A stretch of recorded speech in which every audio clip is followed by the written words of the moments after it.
It was a church. It was owned by, I think, a bishop. The seller that I bought it from converted it to a male only clothing optional RV park.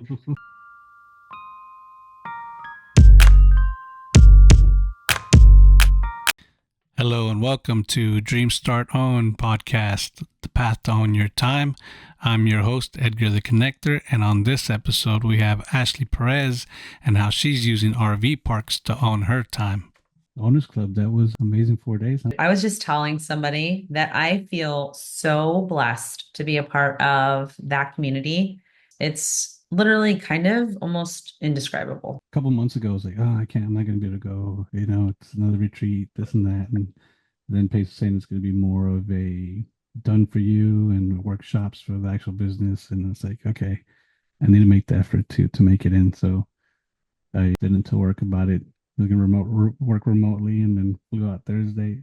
Oh, it sucks is I paid for the Wi-Fi on the airport thinking I was going to be able to hop onto this 2-hour meeting that we have to listen on, but it's a Teams meeting, so there's like no conferencing calls.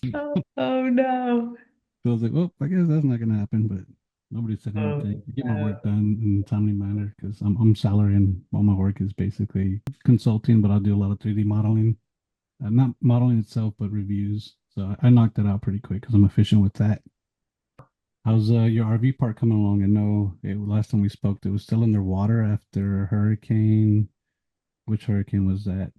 Milton. Milton. Yeah. RV Park is doing well, man. I think one of the successes that, or the takeaway that I have from devastating event to a business owner to the business and the people that are there is that there are people that stayed. So we have been able to collect checks and, still deposit some income from the park. And I think that is just a positive takeaway that I've got a good location. I've got a good park. I've got a good business. We just got to get out of the mud, literally. Yeah, I know it's nerve-wracking just to be able to deal with that many people. So how many lots do you have? How many RV parks you get, or how many I people have can? I have 30 sites, but people have two in the RV, three, four dogs. So it can get pretty packed in there. Bet. How many people do you think stayed? Oh, I mean, it's not a tremendous amount, but we had about 10% stay. Okay, so yeah, not bad at all. Could be anywhere from 3 to 6 to 10. But everybody's okay. Nobody got hurt. Just damage to the property. Everybody's okay. Nobody got hurt. Yeah, just no access to the property to bring in the people that are, the reservations that were already on the books, people that are calling in to come to the park. That's really the major damage as financially is really what is the biggest holdup and where we have to wait for, the flood to recede. The other area of the park, the bathrooms, the public bathrooms got water in them. So, yeah, nothing we can't fix though. Right. That's great that nobody got hurt. That's the best part about it. You don't have that on your mind.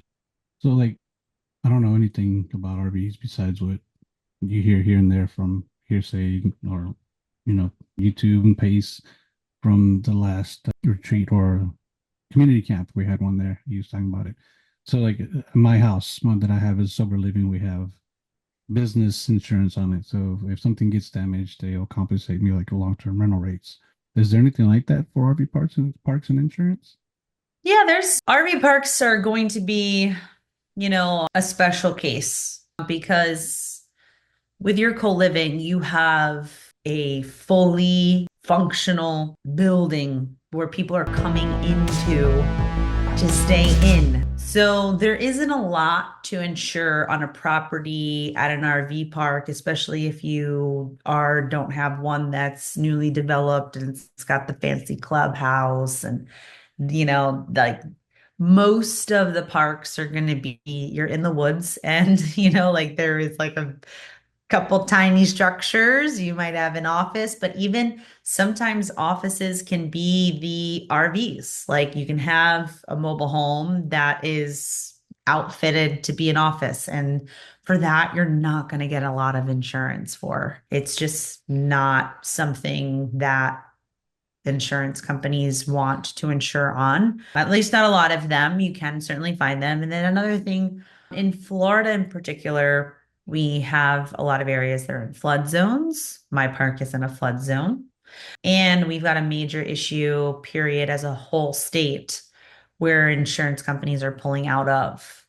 And if they are in, you've got a really high premium that you're paying just because of how disastrous it is every single year where hurricanes are coming through and they're just destroying properties. So, I mean, you can imagine on both sides of things, how difficult it is to get insured and how difficult it is to insure on the property. So you just have to be specific on where you're looking for the insurance companies. I was just looking at an RV park in St. Louis.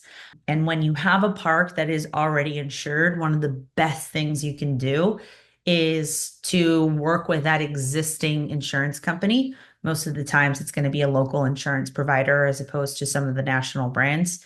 And it's just an easier way to get insurance because they're already insuring the property. But a lot of times, what you'll find is that depending on the state, and it's a high probable in Florida that when you have an insurance policy on a property that is at a lower monthly cost, that when they finally get the opportunity to take out a new policy on someone, or they finally get an opportunity to get out of something that they've never had to send out a claim for, send out money for, they would either rather stay out of that or hike up the prices for it. So it's a really big issue, whether that be RV parks or single family homes. You're more than likely to get insurance on a structure like yours than you are going to get something on mine. Got it. Yeah, I'm in Texas, so I feel that pain. When I picked up the house that I have for the silver living in Pasadena, the sellers had like a $3,000 policy, and then I changed it and it went up to like 4,000 because that insurance company had pulled out. And then because it wasn't a business, that company wasn't going to keep it anymore. So I had to change to another one. And now my rate's like 7,000 for a 3,700 square foot house. And what's crazy is the ARV is about 430, and the insurance said it's 800,000 is what they have it for. And my roof is 3%. So basically it's like 6% compared to the 400, and we get a little bit of roof damage on during our Hurricane Barrel, which is high winds really. And it's like 20,000 to repair it, but so it's not really worth it to use it and have my rate go up when it's going to cost about the same. So I got to figure out how to get funds for that. Yeah, insurances seems to be a really big issue in a lot of areas. Yeah, for sure. Yeah, okay, well, hopefully that moves along. Do you have an ETA when you think it'll be ready, your RV park? I think we're probably looking at another 2 to 3 weeks of receding water. Then Oh, it needs to dry. yeah. Yeah, it's going down, but there's still flooding in the entire area. So, getting back, down the roads to the parks and things like that, like it's not free and clear. I'll probably be dealing with that for, I'd say, a good 4 to 8, maybe 4 to 8, maybe 4 to 6 weeks of that. No matter what, there is still a lot of good things that are happening at the park that have been underway as well. Another big issue that I had at that park is the property. Although it was listed as a campground, they said it was a residential property. The building department said it was a residential property. So the tax appraiser's office recognizes it as a code 3600, recognizes it as a campground, recognizes the pad, and it recognizes the commercial units on the property. But the building department, when we went to submit our plans, said that no, we still needed to go through a rezoning process because it was zoned for residential. So that was another big punch to the gut there that I just got word from my lawyer yesterday that everything's going to be a green light and we're going to get the park rezoned commercial. And one of the greatest things about that is so the park came with three parcels and the campground sits on 16 acres. Then there's a middle parcel. They're all adjacent to one another. So they're all back to back. The middle property was over an eight and a half acres, close to 9 acres of another property that already has a 2018 build structure, cement block, and it's outfitted like a studio where there's no rooms. But it's got a beautiful patio, and you go in, and it's just open room where it's got the kitchen and a bathroom back in the corner, and then this open area where there's a back door that leads to the back of the property. And it's the perfect layout for a new clubhouse. And that structure, which is I say a studio because it's only about like an 800 square foot building interior, it also has a pool. And one of the biggest features for an RV park in Florida is to have a pool. So when I originally, and then it has another like 2.7, almost 3 acres of just vacant, unimproved land. But this middle parcel, and they all connect. There's got a road that goes to it. But this middle parcel has this brand new build, perfect area for a clubhouse. And one of the things that I wanted to do that we got stopped at doing when we went to the building department to present our plans was put a new clubhouse on the park. And that's where we got stopped. So we have a rec house, but the rec house is double wide that they just kind of converted into a clubhouse. So it's got, the area for a couch and a TV and the coffee room, the coffee, and it does have a little kitchenette area. But it's an older building, like it's not new, it's not fresh. It also the park doesn't have a pool. So the person that was living in that property left and it was vacant. And I was just like, I don't know what I'm going to do with this yet, but I just want to leave it vacant. Just leave it vacant. And one day after thinking, what am I going to do? What am I going to do with this now? What am I going to do? Do I re-rent it? Do I not do it? And I was like, oh my God, Mhm. I'm going to tell the lawyer that I want all parcels now to be rezoned commercial. So that when I do that, I automatically get a new clubhouse with a pool that I don't have to build anymore. So I added that on just in time. I called the lawyer and I was like, remember I said I only wanted the park to be rezoned commercial? Yeah, scratch that. I want all three parcels to be rezoned commercial. He's like, okay, no problem. So when he went into for the hearing, he presented that. The the county's going to actually approve this. So there's one more hearing for the variance. I just have to go and outline. I have to give them my park map and count all of our sites and everything so to get for it to be grandfathered in. And then the moment I get that, I finally, without having to spend anything, I get a brand new clubhouse with a pool and we can advertise that. And that right there is going to be not only will rezoning the parcels be improvement on the property, but then now adding this as the clubhouse is going to also improve the property and bring in a lot more guests than we would have had we not had that. A lot of people they call into the park and they're like, "Do you have a pool?" And we're like, "No, we don't have a pool." And they're like, "Click." Wow. So lots of good things still happening at the park, even though it has been a lot of work to just kind of continue to get through. So I love your excitement about it. I love your vision about it. That's so freaking awesome. Congratulations. thank Bravo. you. Thank you. Um, Thank you. so just for reference for other people that want to get into RV, how long did that take you to get the design for the layout and then having to go through rezone? We were on a move, man, because so we went into the park or at before we take over, we had already outlined the game plan. Months 1 through 3 were cleanup, 3 through 6 was construction, And then 6 through 9 was, the finalization, the touch ups, adding the little pieces of here and there. So we went through month 1 through 3, and we were falling in line right on our timeline, but we had that already, like, game plan ready to go and go into it. So we don't run into the zoning issue until month 3 of the property. I mean, of our plan. And then I think I wait probably about maybe 1 to 2 months before I finally make the decision to just hire a lawyer and get it done. Because then it was like, do we still need to do this? Do we not need to do it? It was like, it was a process of, just trying to figure out another workaround to this, and then just deciding on, well, there is no workaround to this. I got to go to the lawyer. And so I hire a lawyer at the end of July, maybe July.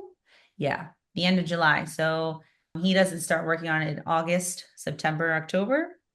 So 3 months, and now we're in the first week of November, and we finally got our decision, and we have just one more hearing to present the full plan for the park. So it'll probably be around 4 months of that in works.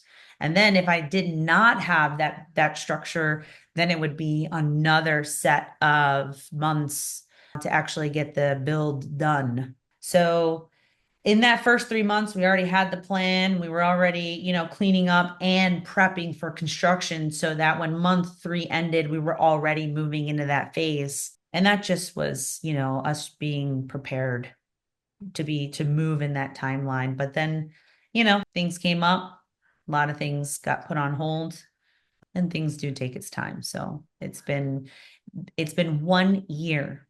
Actually, it has not been 1 year. November 30th will be the 1 year anniversary taking over the park. So the park was existing. There was a previous owner. Yeah, park was existing for, I don't know, 30 years. The original owners were, I think, was a church. It was owned by, I think, a bishop, and they would have like worshiping there and things like that. And then the seller that I bought it from converted it to a male only clothing optional RV Oh, park. it was like Yeah. that when you bought it, or it had transitioned since? No, it was like that when I bought it. And I went through the also another hurdle of transitioning the park You should have started off with away. that right there. Is like the Yeah. attention grabber there. Yeah. Yeah. That's Wow. the thing. That's the thing that everybody knows the park for.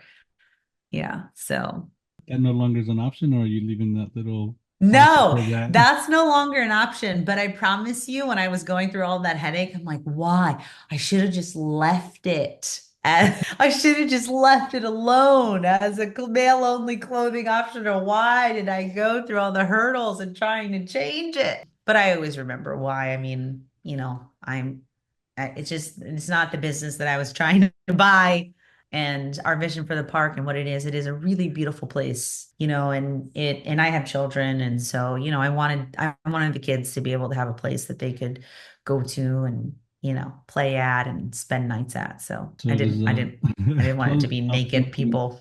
does the clothing optional male only place have a premium price to their lots, or is it about the same?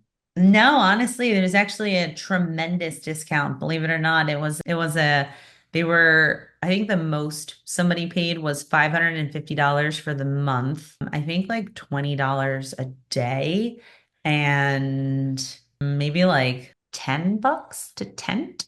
But if you want it, you could just also go to hang out there for $7. Literally hang out. Yeah. Yeah. Really go to hang out there for $7. Wow. So, yeah.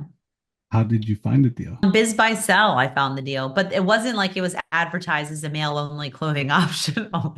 It was advertised as 26 acres of an RV park, Florida, like the features other than those things. Like, no. Yeah, Yeah, so that was not advertised. Yeah. probably would have scared you away. Yeah, it did actually. Actually, 2 times I almost backed away from that deal. The first time, because I was like, "Do you know that this is a clothing optional, men's only?" And broker's like, "Yeah." I'm like, "Okay, well." I don't know if I'm the buyer. Like, do they want somebody to keep that like that? I'm like, no. And then after I went to go visit the park and I had the inspector walk me through some of, the facilities that were there, I was totally freaked out. Like I we're bet. talking, I we're bet. talking like glory holes, and I was super freaked. That's have Not you like, have you not like super freak, no no super no freak. just scared. I got you. Like super scared. I was really scared. I Yeah. bet. You went by yourself and just inspected or you go buy No, one? actually, that time I was there by myself. Yeah, but I was there by myself, but with the inspector. You know, Did you warn the inspector beforehand? yes, that it was male only clothing optional. Yes, I did. But when there were guests on the park, the seller would tell everyone that was there, so they would be walking around with clothes. Oh, that's good. I never saw anyone that was naked when I was there. That's good.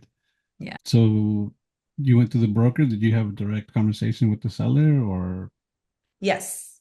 Yep. I several times I had conversations with the seller. I like talking to the sellers. I really want to not only just build rapport, but I want to hear about their business. I want to hear about, like their struggles, what they could do better, what they have done. Sometimes that doesn't get relayed through the broker. And I want the seller to feel good about who they're buying from and or who's buying from them, and I want to feel good who I'm buying from too. So I prefer to just get to the seller. what was their reasoning for selling? I'm sorry. What was their reason to sell the property? The seller was ready to retire. He had a lot of deferred maintenance. He was getting older. He was also losing his eyesight, and he was just finally ready to retire. He was just ready to step away from the business and not have to take care of it and manage it. He was doing a lot of things himself because he was, living off of the income that was coming in, and he was just trying to keep as much as he can, but he just wasn't maintaining the property well. So he It's was ready. tiring. Yeah. The delegation. Yeah. And you've taken it over, and if you had partnered up with them, you would have shown him the steps to own his time, right? There was Heck a yeah, podcast. man. Exactly. Exactly. I love how you tied that back in. Yeah. Yeah. He unfortunately, I don't think he was a great manager. I think part of management also had, well, not I think it has an element of relational skills, like, developing relationship with the people that are working for you, having, creating that culture of people wanting to work for you. And there were people that were there that I feel were dedicated to the park, not so much dedicated to him. Right. It's Um, understandable. yeah. So that's where and part of that was because he was abusing the fact that they were living there because he had cost low to live there. And because it was low to live there, then you also I need your help here and you should do for me and go over there and go over here and do these things. And it just because even after they left, they stayed. Like they stayed because they loved the park, not because, because if they loved him, they probably would have left, right? But we did give him his time back.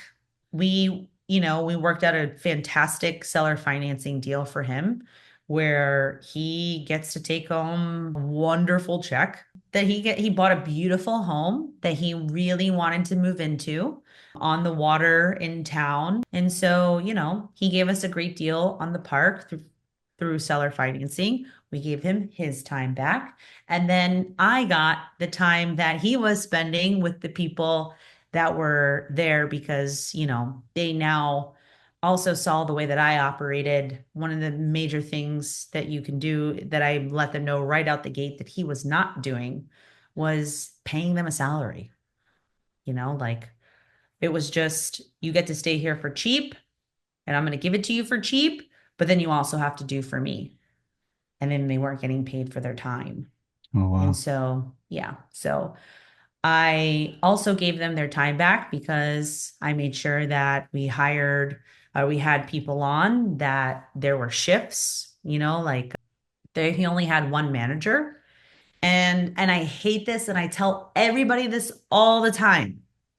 If you have one manager, you'd still operate a park yourself because when that one manager gets sick or wants to go on vacation, who's operating the park?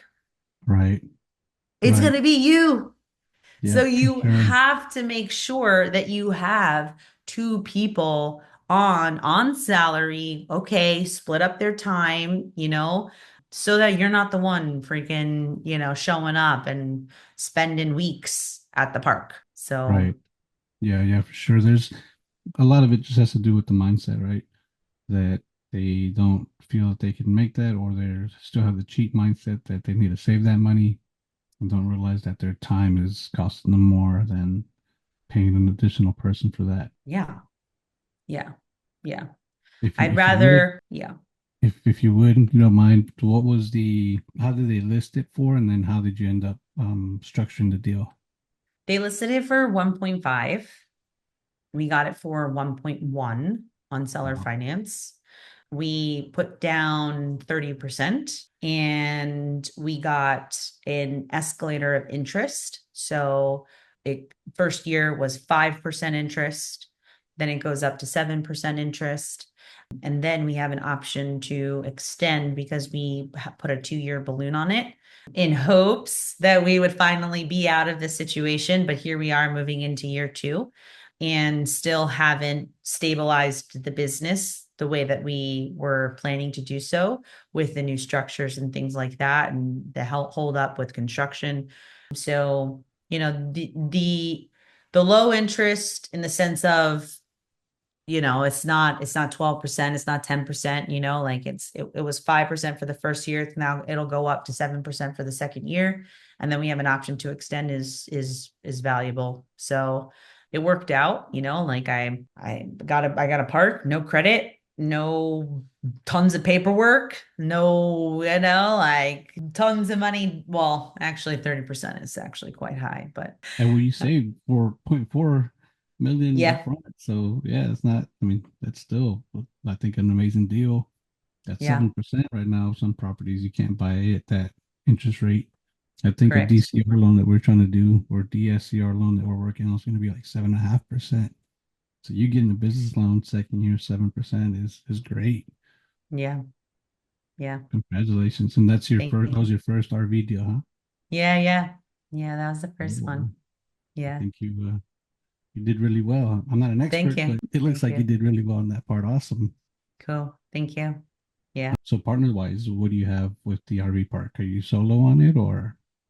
No, I have a private money partner and then a private money lender. Partner brought part of the down payment. The lender brought part of the down payment. And then I've put in my own cash to fund the construction. So we're not construction, but all the operational costs that have been going into the park and the lawyers and the designs and the cleanup that had to happen that we had to, do landscaping and tear down trees and we're renovating the bathroom right now. So everyone certainly has put in their fair share of funds for the deal, but my partner, he's 50-50 in on it with me and my private money lender, we gave her 12% interest. So that's how we structured the deal. Nice. So your partners, are they also in Florida, close by or? Yeah, yeah, yeah. He's in St. Petersburg. Okay. Yeah.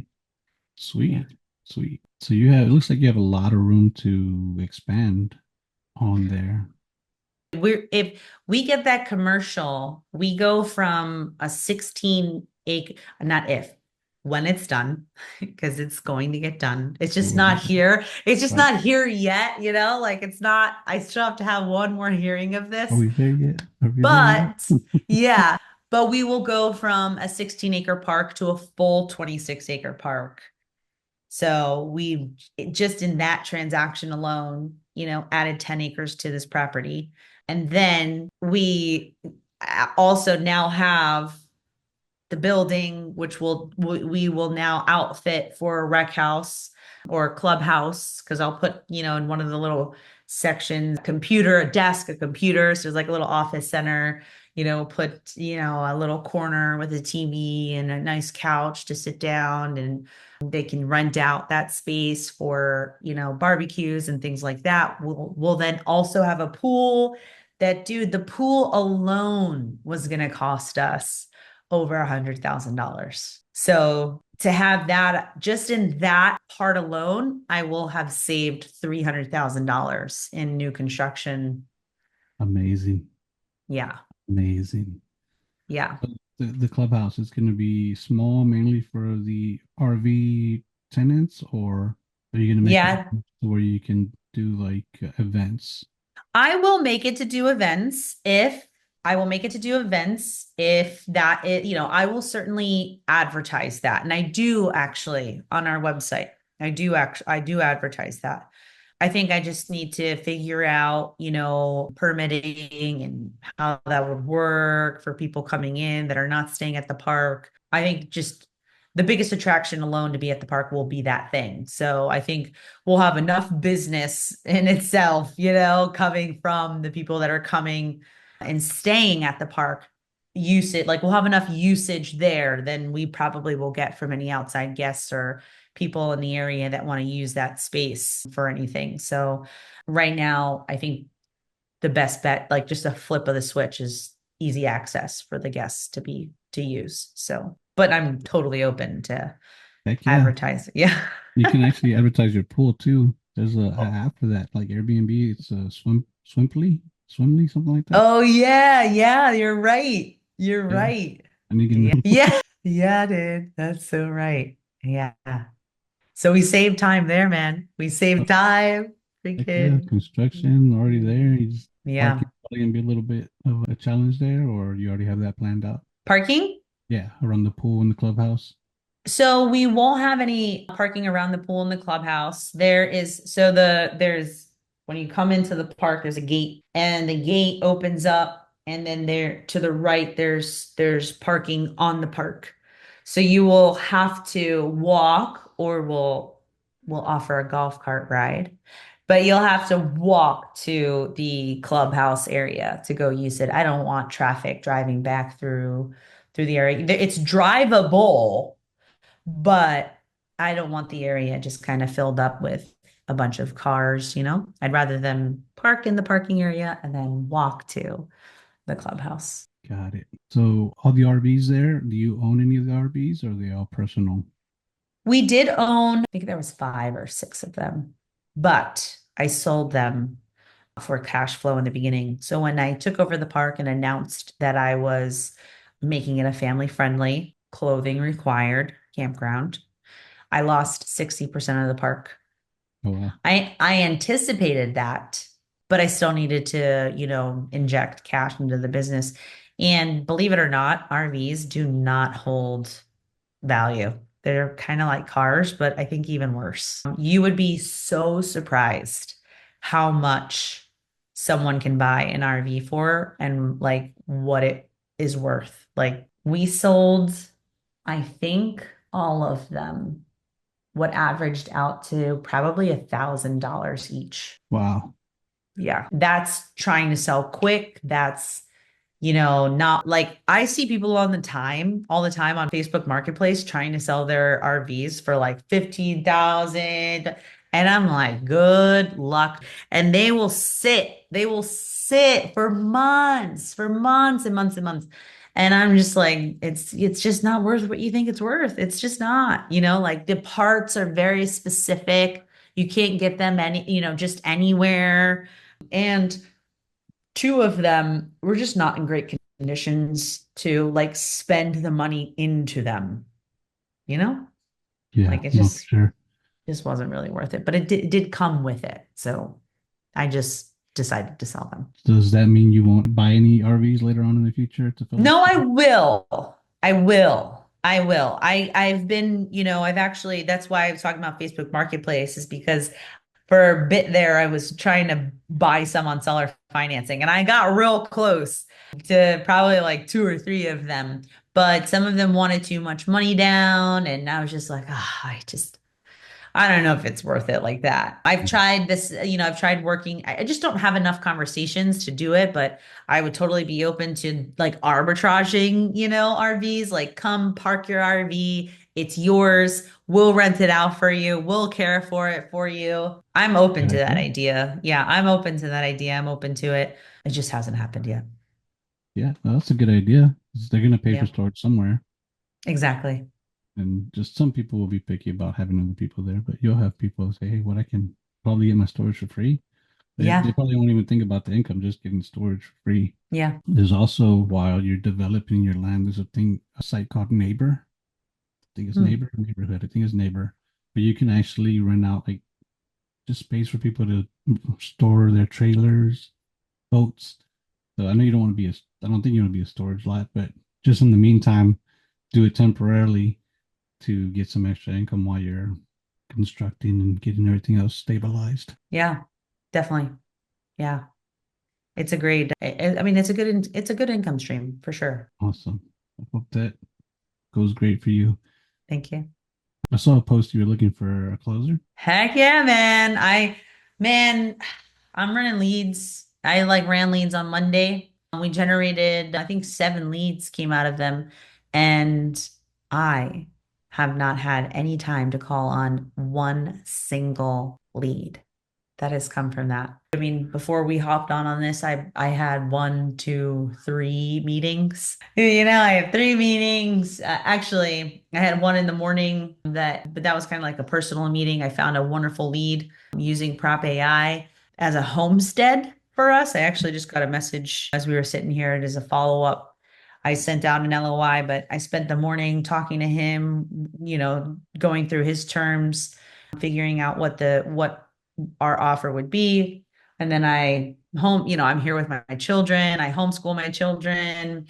And then I have like really important meetings, that I'm working on. And so to do the qualification piece is such a major, major time piece of mine. Talk about buying back your time. Right. That I just cannot spend every day as much as there's opportunity sitting there.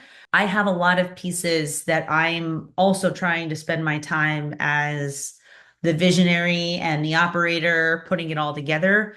That to do that piece is, I love it though. I love talking to sellers, especially ones that are interested. But I know that I have to like maximize time, leverage that time. I've got to have the right people in place. And I don't want to just bring on anybody. I want to like, call it an interview, but not call it an interview. I want to make sure we work well together because I believe that it takes a certain type of person who's got tenacity and energy and Yeah. motivation.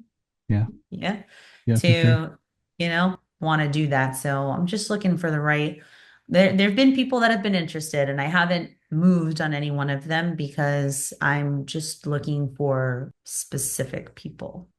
So you need to interview them, but you want to interview them yourself to make sure your personalities Yeah. mesh. Yeah, Okay. I want to make sure that, I don't want to just bring on because closing is high turnover, especially if you're not interviewing right people, right? People want to come in, they want to get fed the leads, and then if they don't like it, they'll be gone someplace else. I want people that understand that there's a bigger opportunity at play here, and the key people that I'm looking for now are eventually going to grow into a much bigger position because I never look to keep people in a position. Like even when I talk about the people at the park, like number one, if it's just one person, I'm not here to use your time and use you for all you've got. Like I'm here to actually put you into a leadership role, bring someone else so that you can leverage your time and you can help me run this business because I'm also not going to be here the way that you want me to be here. Just because I'm much bigger than thinking of just one specific park. We've got to be looking at multiple parks, like when I'm thinking of closers, I'm not looking at just for the ones that make the quick money real quick, then they've built up cash and then they're gone. I'm looking for the ones that are here, they're building up their cash, but they're helping me build the business. And they understand that right now is temporary for this role, but we're going to bring in other closers. And I just want to make sure that that person that's going to move into that leadership role understands, like, is that matches me with my level, like my visionary, like with the vision that I have for this. Like, are we on the same page about building this, or am I going to have to manage you? You Right. know what I'm saying? That's gonna, I think that's gonna be a lot of people to go through. Hopefully it's not. Hopefully you get it quick. Well, I But at don't think least you it's, know what I you're don't looking think it's for, like you that. know? Yeah. That's the good part about it. Is that gonna be a commission based role or base and plus Yeah. commission? Okay. Yeah. Right now, it has to be commission. There are like I have too many opportunities to not make it commission. I think once the income starts coming through, then salary is absolutely at play. Profit shares absolutely at play. Depending on how well there's the contribution to the business. Like I can even talk about equity play. I'm always open to all of the different opportunities. It's just what is the level of contribution that is going to be, is going to be given to it. But right now, it definitely has to be commission on the deals that are sold. I'm already spending for software. I'm already spending for leads. I'm already spending for marketing that stuff. I don't want to add to payroll, Right. especially if I'm going to look, especially if people are not going to stay on. Do you want them local or is it remote? Okay. Totally remote, man. I've been working remote since 2013. Oh wow. Freaking awesome. Yeah, or 2014, one of those. One of those. I used to go into an office when I first started doing door-to-door sales. And then when I was not a part of the vision, when I tried to make myself a part of the vision, and I got told to like, no, you're doing well over here, just stay over here. That's when I was like, I'm gonna go do my own thing now. And so when I left, we started our own business. I mean, I never went back to that office. So I know what that feels like. And I really don't want to do that to people that have tremendous potential to like what does Pace say? All a ship rises, something about a ship rises with, Oh yeah. So when the tide rises, it lifts all ships. okay, you know what I'm saying? Like, Yeah. we rise it up. Let's rise it up together. Let's rise it up together, you I know? love that mentality. Yeah, there's a lot of Yeah. people that are always just using other people to step on, and unfortunately, that's not the way to do it. No, it's not. It's not the way. And the moment I get that, the moment and at this point, I've gotten really good at sensing that from the beginning, and you could just feel it, man. You can just, it's terrible, but I'm out. I'm out. I'm out. I'm out. I'm out. I'm out. I'm out. I'm out. Yeah. So it's just not who I am. That's just not who I am. I'm So glad you're not. No, I wasn't like associating with you. I like the candle analogy as well. Did you hear about that one? no, I didn't hear about that one. You have your candle, and then when one candle is used to light another candle, it doesn't take Oh, the flame away. yeah. It brightens the whole room. Oh, yeah. Yeah, exactly, man. Exactly. 100%. And there have been people where I've lit their candle and I think the best that I could say that I took away is I lit your candle, and lit you. Glad you went into a whole other room and, that's totally cool. Hopefully you lit it up but Forget where they got it from. they forget where they got it from, dude. They forget where they got it from. I haven't had too many people in my life that have done that to me, but it's happened. You Yeah. know when it happens, Yeah. Oh yeah. Yeah, yeah, for sure. Yeah. We've been at it an hour. I don't know what your time limit is. I don't want to keep you too long. It's been great. Cool. You Cool. have more time or you gotta go? Dude, you can keep going, man. We'll roll this through, man. Like I love talking to you. My favorite way is how we all came together. That was my favorite way. Like I loved where it was just like, we saw each other in the hotel lobby. You're going to the meetup. Yeah, I'm going to the meetup. You want to ride? Got to ride. And I loved the way that you gave back. Oh my gosh, that was one of my favorite things.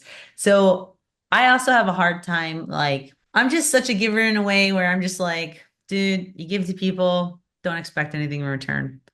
And you bought food, man. Like that. I know it's small. I know it's small, but and I like when you like I like also like don't really ask me for it. Like it's almost like it's the right thing to do. It's just the right thing to do, whether somebody eats it or not. Like if you did it, like I bought you food. I know you didn't need it, but I did it. You know what I'm saying? Like that was one of my favorite things about like our whole interaction about that night and a really great quality, that was shown in you. And I even told you like when you pulled me away, you're like, come and eat, man. Like that again, like, yes, yes, yes. Because otherwise, because I don't really like asking for things, it's like, Oh, no, I'm the I'm same. okay, I'm the same. But I Yeah, mean, when we got there, you're like, I won't forget about taking you home. I was like, okay, cool. But then also, I was walking with you, and you'd pull me aside, pull me with people. Hey, meet this person. You would introduce me to people, and a lot of people don't do that. They'll forget and then just keep on going, or they go their own way. And so, I really appreciate that from you. You know, cool, cool, man. yeah, Yeah, yeah, that's it was a very good experience. I enjoyed it. Probably one of my yeah, favorite moments of the whole trip was just meeting you, yeah, hanging out with you over there, and just meeting the people that you had to introduce me to. So it was great. I'm yeah, still yeah. a bit shy. I know you and I hit it off, but if I go and walk and see people talking, I don't ever like sticking my nose in there and start like trying. That's not me. I'm trying to break that habit. Yeah, I think yeah. about Pace always saying closed mouths don't eat, and a lot of times I'm like, yeah, I'm not eating right now, but I'm not that hungry. Yeah, exactly. Yeah, it's not easy. It's So I not got to break easy. that habit. Yeah, yeah, it's Uh, not easy. so how'd you start into real estate? Besides the RV park, do you have other properties besides your primary I or do. okay? So what really hit me home of needing to get into real estate. I've I've always loved real estate. I had this weird thing about me where as a young girl, I loved looking into people's homes. It sounds creepy, but I just wanted to see like the way their home looked and what was the design and the layout and like, like the color of the paint and like all these things. I love it. My dad is an architect by trade. My dad is like, he went to school for it. My dad is oh my God, does my dad have a freaking secret power? And unfortunately, my mom didn't want him to take an opportunity. He was working for a really big design company and they wanted to open up a location in Colombia. And he was offered the opportunity. My mom didn't want to move to Columbia. So he turns that down. And then she ends up wanting to move to Central Florida to be next to her family. And my dad didn't want to break up the family. So he moves to Central Florida. And when he was like wanting to set up shop there, it was just such a small town that they're like, you're not going to make a living here doing that. Nobody wants, Miami in, Lake Placid, Florida. So my dad was like, okay, well, what's the highest paying job around here? And it was a police officer. And my dad turned that down. My dad left that freaking craft that he has and became a police officer. My dad's been a police officer ever since. And it's always been in the back of my mind, like, man, I got to get my dad back into something he's so great at. But what really triggers it is 2020, man. Getting locked down. We got locked up in my in-laws. We fly to Miami. My cousin was getting married and we were staying at his parents' place visiting. We lived in Philadelphia. So we were staying at his parents' place. The day before my cousin's wedding, the world shuts down. They cancel her wedding. It was on a cruise ship, canceled. Flights get canceled. Oh Everything gets wow. canceled. And we get stuck in like a 1,200 square foot apartment with his parents, a parrot, myself, Ian, and my baby. And where his parents live is a half a block from Golden Beach. Golden Beach in Miami is one of the most expensive zip codes in South Florida. And Grant Cardone lived right like he now lives in Golden Beach, but he was right at the last light before Golden Beach ended. So he was like right there. And this man starts talking about, getting into real estate. He's popping up on my feed, and I'm stuck in this 1,200 square foot apartment, and these freaking multi-million dollar homes. Like the taxes in Golden Beach is 100 grand a month, $1 million a year to live Wow. in this zip code. Okay. And I'm like, man, those people are not stuck, man. They've got room, they got a pool, they got a gym, they got access to the beach. Like, no one's telling them what to do. Like, here we are stuck in this apartment. They lock down everything. You can't go to the pool, you can't go to the gym, you can't go nowhere. And I'm just like, oh my gosh, how do those people afford a $10 million property? And when Grant Cardone starts popping up and starts talking about how, he lives his life based off real estate, I was like, how do I do that? And so I bought his $1,500 course and I spent part of COVID driving around looking for my first multi-family. But at that point, the one thing he doesn't tell you is how to get it funded. And I'm Yeah. like, I can't get $1 million loan like that. So I put it on pause. I continued to help run, our two other businesses. And that I spent 2 years putting it on the side. And then I went through a partner dissolution in my solar company for a year. We hedged our bet as a solar company. We started up a second business. And in this second business, myself, my husband, and his other brother, who were partners in the solar company, we start working this other business. And while that other business was operating, solar's still going. Well, after a year of running this other business and it wasn't very profitable, we decided to shut that business down. And now the three of us are like, okay, well, we're coming back over here. And they were like, well, we don't need you anymore. We've been running a whole year without you. And we are like, what? You can't just like now you don't need us anymore. We were over here running this business for this main, like for the parent company. Like, what are you talking about? And the one brother was like, well, I'll consider a buyout. And I was like, well, I don't want to consider a buyout, but what the heck does that look like? And they offered him the most ridiculous amount of money somebody could have ever offered. And I was like, well, I'm not taking that. Like, I'm not doing that. No, I'm in this company. I helped build this company. No. And it was a standstill for a whole year.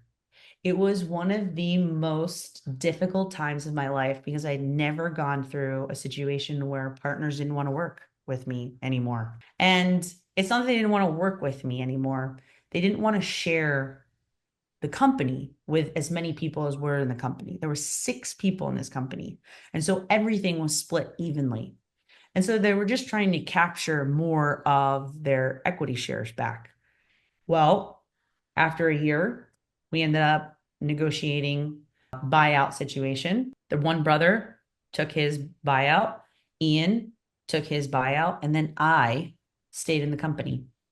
I stayed in the company, but for less equity. I think I went from 17.5% and I went down to 10. And I wanted to stay in the company. It was like a pride thing. It was like an ego thing. It was like, heck, man, we literally started this from nothing. I poured so much into it. And the business does well, like the business was doing like $3 million a year, except we were pouring it all back into the business. The first year we made nothing.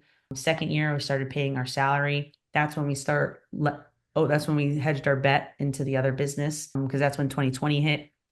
But during that whole year, I was like, fuck, this can't happen to me again. Like, I don't want to be in a company where somebody does like number one doesn't want to be my partner anymore and has that kind of power. So what does Ashley do where nobody's going to be able to have that much control over her? And I was like, real estate. I'm going back into real estate.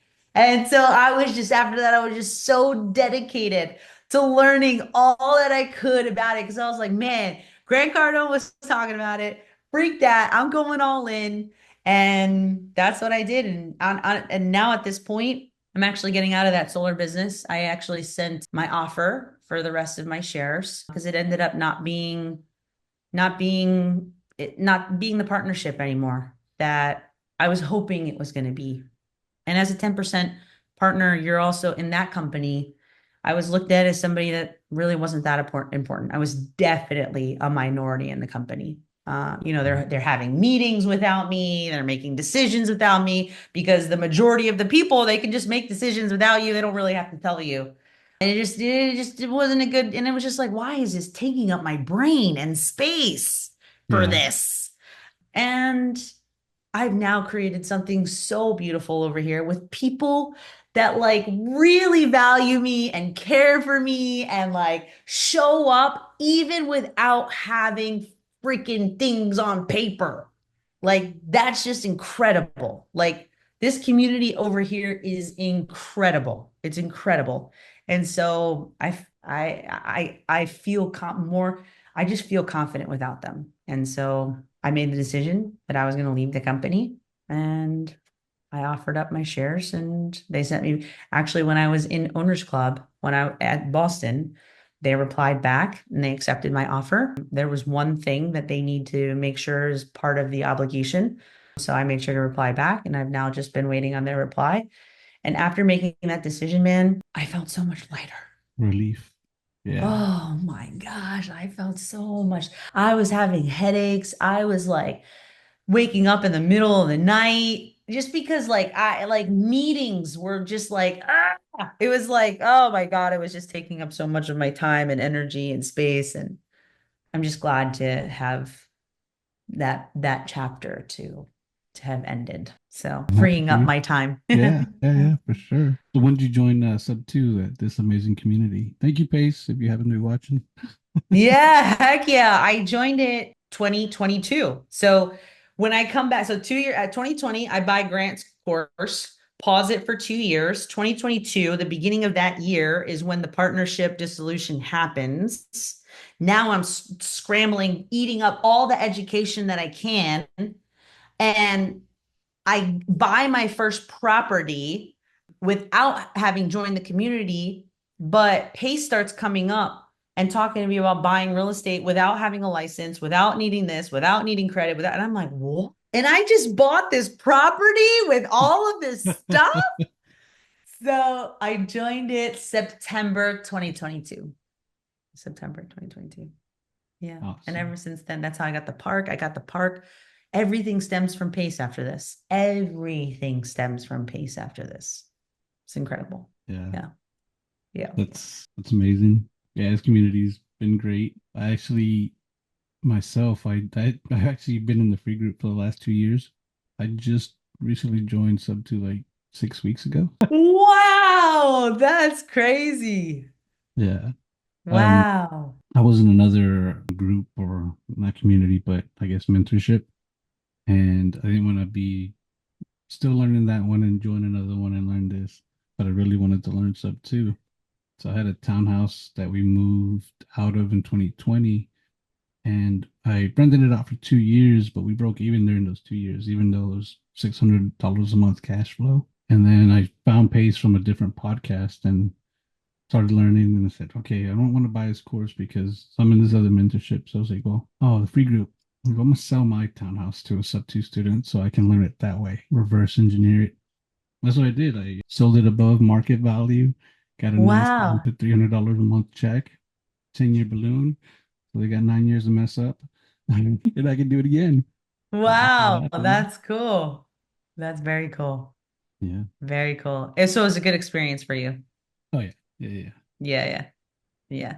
That's I look awesome. forward to it. And then I did my first sub-2 deal outside of the group as well. And that's the one that I turned into Sober Living. That's awesome. I was wondering, I was just told this to Ian today. So that first property I bought, it was because I was thinking Grant Cardone, right? You buy the ugliest one on the block, like he did back in Texas when he first started. Okay. Because I was like, he's trying to send me down multifamily, which is wonderful, but I still couldn't figure out I didn't know the creative part of things. I didn't know creative. I didn't know you could buy things with private money. Like I just didn't know. So I'm like, there is no way I'm getting out a conventional loan buying $1 million property. I can do that with a smaller single family. That's how Grant started. So I buy this, I figure out the market, Fort Myers. Fort Myers was rezoning their downtown area into a midtown Miami. They're in the process of doing this. So I buy this 0.22 acre corner lot, and they rezoned this whole area since they're in the process of, revitalizing, redeveloping the area. They've rezoned this area for duplexes. So it had a single family on it, corner lot. So I'm hoping though that I'm going to be able to renovate this building. And if not, I was thinking like, well, I got two doors. I could get to my multifamily. But the building ended up being a tear down. It was a 100-year-old building. It was a wood frame and it was destroyed by termites. And every GC that walked into this property was like, nope, you just tear this down. Just tear this down. Just tear it down. Just tear it down. So I'm like, okay, all right, no problem. We'll tear it down and we're going to put up two doors. So we tear it down. It's torn now. I hire an architect. We design our plans. And then I go to get conventional funding. Well, I didn't know conventional funding at that time. If you don't have experience and this is not going to be your primary home, you're not getting a loan for new construction. And I'm like, I'm not making this my home. This is not going to be, no, I'm not living there. I don't want to be over there. No. So I refused to get a loan that way. And then I was like, okay, well, somehow I got to figure out how I'm going to do this without experience. And so in that time, okay, is when Pace sends people over to Amy, Missouri on raising private capital. And so I'm like, okay, I need to raise capital. I need to learn that. So I go to her thing. I learn how to raise capital. I figure out you can raise private money. After that, my brother-in-law is like, I want to get into RV parks. What do you know about RV parks? I'm like, and he's like, what do you know about RV parks? I've got money to invest. I was like, I'm gonna be right back. I learned everything I can. I use his money. That's how I get into the RV parks. I was like, oh, perfect. I will use that experience. I'll do that. I'll use that experience. Then I'll go get the construction loan back on this one. And then everything happens with the RV park, and my total timeline freaking just extends even longer. So I'm like, I was telling Ian today, I'm like, what if I like seller finance the land without them having to buy the land as cash? And then this way, someone gets to build on it and it's just not sitting on our portfolio. He's like, no one will do that. I'm like, you think so? I think we can get it. So now when you said that, I'm like, I should do that. Yeah, I should do that for my own property. I should just seller finance my own property.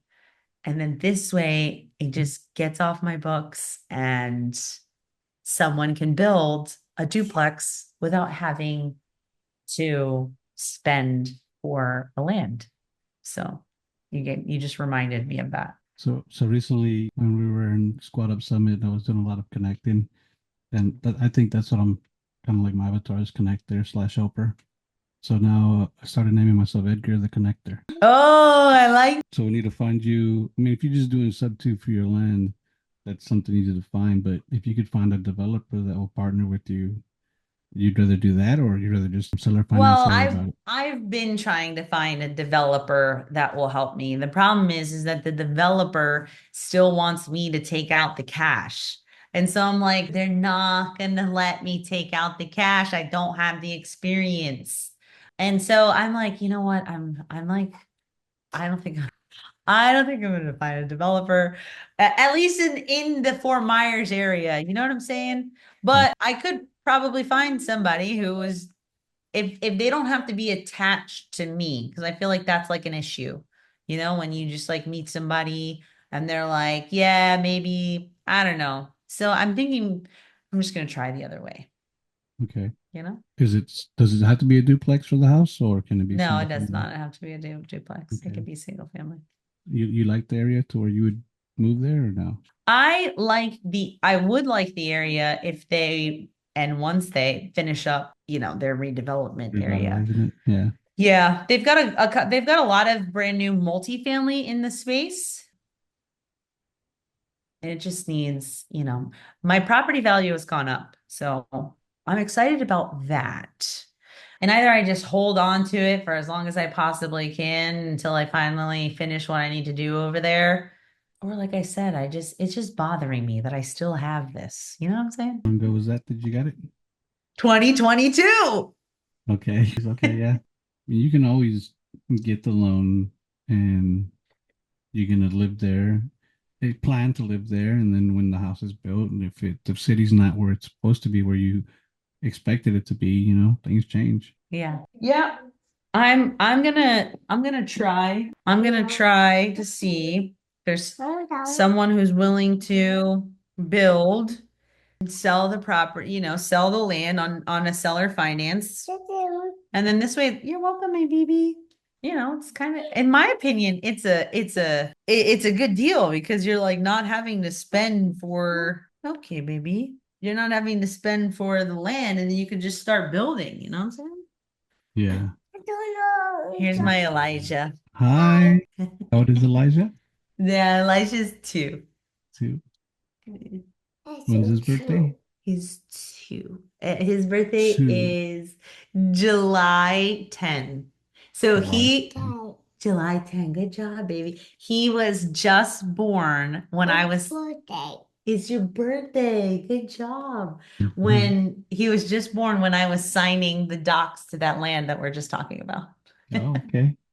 Yeah. Call it the They Elijah almost house. they almost came to the hospital to do the closing, and I was like, we can wait. You're gonna do Angie Wilson Yeah, for yeah, him? yeah, yeah, yeah. Yeah, exactly. They almost did that, but yeah. I signed it when little Elijah was probably like actually 1 week old on the 17th, July 17. He was born on the 10th, 1 week old. Awesome. Yeah. Trying to find Fort Myers. I don't know Florida that well. Close to, I mean, it's close to the coast, right? You're like right off a river or a Oh yeah, bay. yeah. Yeah, it's right next to City Palms Park. So if you look City Palms Park, it's 1 block off of the City Palms Park area. I've only been to Miami. Oh, Back, really? yeah, well, I went for Orlando as well during Squad Up Summit, but I stayed in the hotel the whole time, so that didn't really count. But at Miami, when I worked with Sprint, the mobile company, and I was top 2% in sales for the nation, they sent Hmm. us to the Edenbrock Resort Oh, for a week. Like it was like living hand and foot, rich person that has servants. You yeah. go out and people would like hors d'oeuvres. Here you go, open bar the whole day. It Yeah. was beautiful. They rented out a club called the Mansion back then. I mean, this is freaking 18 years ago. Oh, wow. The white beach. We had a white and black and white party at the beach.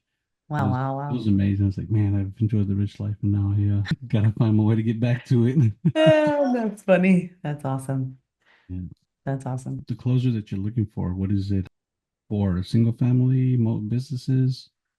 I honestly would prefer someone that can have multiple conversations, at least feel comfortable enough to ignite a conversation. I've dealt with closers who are just so afraid of calling on a different type of seller because they don't know how the conversation should go. And the reality is that a seller conversation really kind of just has the same framework every single time, no matter if you're calling single family, multifamily businesses, you're opening up the conversation, you're confirming that they're the owner.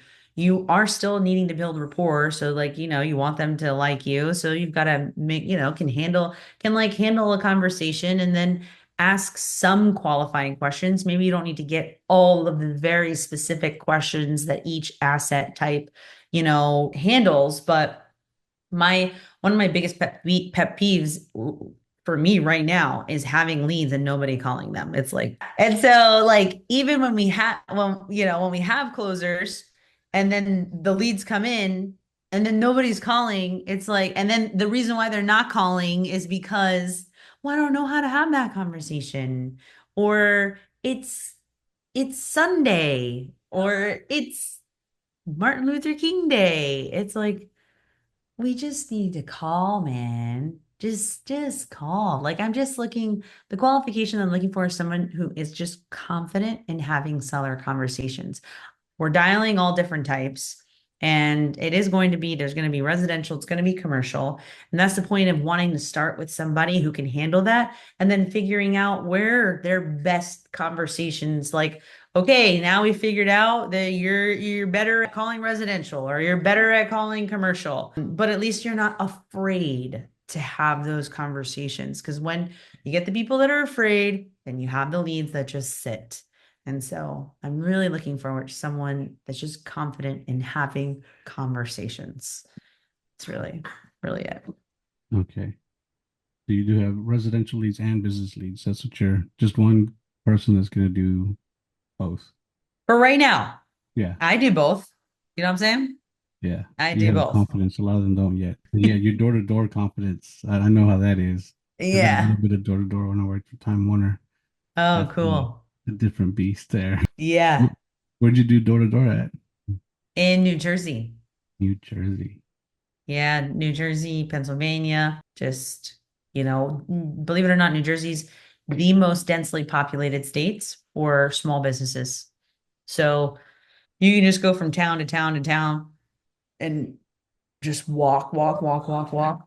Whereas in Florida, everything's so far spread out, Mm. and not a lot of small business owners, a lot of corporate people down here. Sorry, hold on. No, that's okay. Had to grab. You're welcome, baby. Was that for solar cells? No, that was for merchant services. Oh, okay. Yeah, Merchant so services. That's something you're still doing, right? yeah. Yeah, still doing that. I did a couple door knocking residential for solar just to prove the concept, right? Like when we were starting out, when we needed that to happen, I was like, give it to me, I'll do it. Did that, sold my very first day, like just you gotta just need the right people, to put in that energy. Merchant services. So is that business that you own or you're a third party? So we actually own a lot of pieces of it, except for the fact that we're not the bank. So we resell for the processor that handles those transactions. So there's the bank that funds it, there's the processor that takes it from the business into the bank and then does that cycle. And then there are the independent sales offices that sell the service. So we're the independent sales office, and what we own of that are our accounts. So it's not that we're signing up and they're owned by this processor. They're signing up, the accounts are owned by us, so we can move from this processor to another whenever we want, which is a really big contractual benefit that not a lot of independent sales offices can get. The other thing that we own, a part of that is the product for restaurant software. So we tied in the restaurant software because it's really difficult to switch a restaurant just for their credit card processing because they're using a software that's running the whole business. So we implemented the software and then put our credit cards in there so that it like adds a much longer shelf, much longer client. They're going to be with us. Our retention is going to be much longer than if we were just signing someone up and, they had this little machine. If they have the little machine, then you could just get a new one and you can kick this one out the door and they're out, that's it. They've replaced you. But with a restaurant, they need the software to operate their business. So we have a software. Actually, my husband's developed out the reporting for the restaurants on the back end. We have the support team that we have 24/7. They can call us. We install it. We have an installer who shows up and we'll put it all together. We train on it and then we service the business for the life cycle that they're with us. So we own a lot of pieces of the puzzle on that side of it. I mean, we've had clients that have been with us for 13 years. Yeah, it's a great business. It's really what fuels our life. It was the starter pack for starting up our other businesses, and it'll never be a business that we get rid of. I mean, it's like a secret. It's like a secret industry that nobody talks about. We I love met, it. I met one of the SubTo student that does that, but I didn't spend too much time talking to him about it. So that is nationwide? Yeah. Okay. Yeah. So Yeah. when you get an affiliate link. Yeah. Yeah, So man. so Dude, my I'll set brother, you up right now, man. so my brother, he does payroll. Oh, So he's gonna have clients that most likely need the processing. And then two, my brother's gonna need processing because I know I don't remember who he's using. So what differentiates? Let me see if I get that word out. Differentiate. Oh my God, I can't say it. You know what I differentiates. mean? Yeah, Yeah, yeah, yeah. differentiates. My Spanish sometimes it just don't let me speak English. Yeah. Yeah. So what's the difference between having like Stripe and then going with your service? Is it the Oh, same? Just different competitors? no, great point. Stripe is going to charge, they're not going to give you the opportunity to have different rates. They're going to just tell you flat out what that rate is, how much you're paying, and that's it. And so you don't get to take advantage of cards that charge less. So for example, you might have a credit card that has gas points. I might have a credit card that has flight points. And the cost for your gas might have a lower rate attached to it versus the cost of travel is going to have a higher rate attached to it. So just that one difference alone, if you have a flat rate, you're just paying the higher costs for the cards that charge less. And so when you can set yourself up on pricing that allows that to adjust itself, then you're able to take advantage of, for instance, the debit cards that charge the least. So debit cards, there's no points attached to that. That's connected directly to your bank account. And believe it or not, even though some people are like, I don't accept debit, you do, it just gets charged as a credit. But yet the business still pays the lower fee for it. So Stripe's not going to allow you to do that. Stripe also is going to not allow all different business types. So you can't use Stripe at a restaurant. You can't use Stripe, mechanics. They're just not going to have, all the different business types that can accept this. Stripe is also going to, in a lot of cases, sometimes, they will hold your money. Actually, I just dealt with this.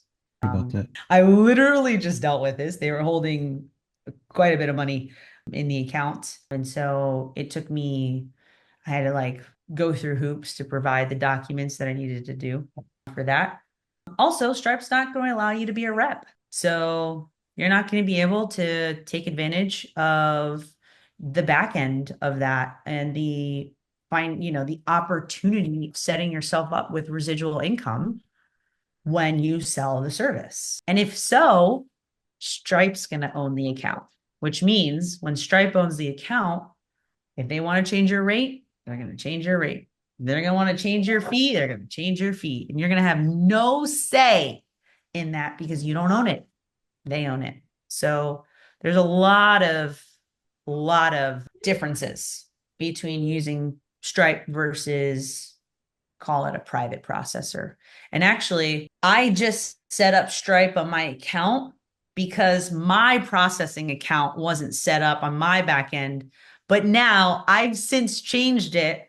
You can use a third party called authorize.net. And authorize.net will allow us to insert our pricing, our fees. And so I won't have to pay the prices that Stripe's going to charge me or deal with that nonsense of them holding my money. So that's one of the reasons why people use Stripe is like an easy integration. It's like a click, Right. click, click, done. But if you just take that extra step, and getting it set up with a private processor, you can get better pricing and you can get control of your account. And you can become the rep. Okay. Cool. Cool. Do y'all do websites as well, like Yeah. processing for websites? So you integrate somebody's website. Okay, Yeah. that's great. And then you do restaurants as well. And I All guess you can do businesses. the work for my brother. He's actually in insurance as well. Right now, I Cool. think he goes through his broker to pay, which it pisses me off because he sent me a bill and I was like, okay, cool. I'm gonna pay with my credit card. I pay State Farm with my credit card and they don't charge me a fee. And then I go pay and then they don't tell you anything. And then when they process it, like, oh yeah, there's a fee here for this. I'm like, what? So you can set that up. So you can set that up, but you as the rep will get part of that fee. Okay. So Yeah. yeah. Are you looking for more reps to do that as well? Or are you just Heck doing that yeah, whole man. It's like I told you, it's a secret sauce, man. It's a secret sauce. It's like I said, it's the fuel that fuels our fire. We actually, another owners club, another owners club member, she actually got her brother landscaping. What, baby? Come on. Okay, give me a second. Come on. All right. Anyways, He wants his well, mommy time. yeah, we'll probably wrap it up. But anyways, I was hopping on a call with her, just talking about Prop AI and using Prop AI for private lending. And somehow she says, "Yeah, I've been looking into this really awesome business, but I couldn't figure out how it got set up. And I don't know, you heard of like payment processing?" I was like, "Brenda, I do payment processing." And she told me about how this got, that's another thing, it's got a really bad stigma to it. So, that you've got to really find the right people that are doing it, because you can Always. also, yeah. So the guy that she was telling me about was like was going to charge her like $15,000 to start up her own office. And I'm like, oh my God, you don't know. Don't pay that guy. So I just connected her with Ian, and Ian and her have been talking, and they got set up, and she's a rep. And she's like, "I got my first deal." And I'm like, "I'm so excited for you to get your first check." Honestly, I think her first check's going to be like a few $100s off of the one account a month. Nice. A Is that month, the dude. Owners Club, Brenda? Like via Franco? Yeah, yeah, yeah. Awesome. Yeah, she's great. We're She's at great. Phoenix. We're actually in the Houston area, and I hadn't met her here. It Oh, wasn't until really? Phoenix that we met. Yeah. Oh, man. I only see Yeah, her at she's Owner Club awesome. meetings. Like, I went to another Yeah. meetup and she left before I got there. But she actually got me my first Gator deal. Um, Oh, awesome. I got the wire today. Actually, we just Wow. it was like three Wow, weeks ago. We got money. congratulations. Thank you, thank you. Yeah, super cool. Yeah, she's great peeps, man. She's great. She's a great person. And I feel honored to be able to have opened up a door that she was like looking into. So if that, honestly, man, I feel honored. If that's the door that you are looking to open, man, it's a whole new world. It's a great stream of income. I mean, we've been in it for the last 13 years. So Edgar's a connector at work. yeah, Talking to dude. third party. Oh my God. Yeah. Yeah. So that's very cool. Very cool. Awesome. I'll just connect you with Ian, man, and you guys can chop it up, and he can get it all set up. I'm gonna So schedule a podcast with him. yeah, he would love it. He would love it. He would love it. Let's Yeah. do it. You still got my link. I know the Yeah, yeah. ones want some mom time and mom probably wants some kiddo time. So Yeah, I'll yeah, the create some little time. ones. Yeah, they're They're asking me for my time too. you told me it was oh shoot. We were close. I Leia. was gonna say I was gonna Yep, you had say it. And Aria's the other one. yeah, Aria. Yeah. Laying down So already so sleeping. pretty. So pretty. Cool. Awesome. Well, thank Cool. you for coming to Dream Start On Yeah. and sharing your story. I appreciate it very much. Thank you for the platform. Thank you for that opportunity to share my story. And I'm here to help you, man. So thank you. Catch this next podcast where you can start your dreams and start to own your time the way these other guests have.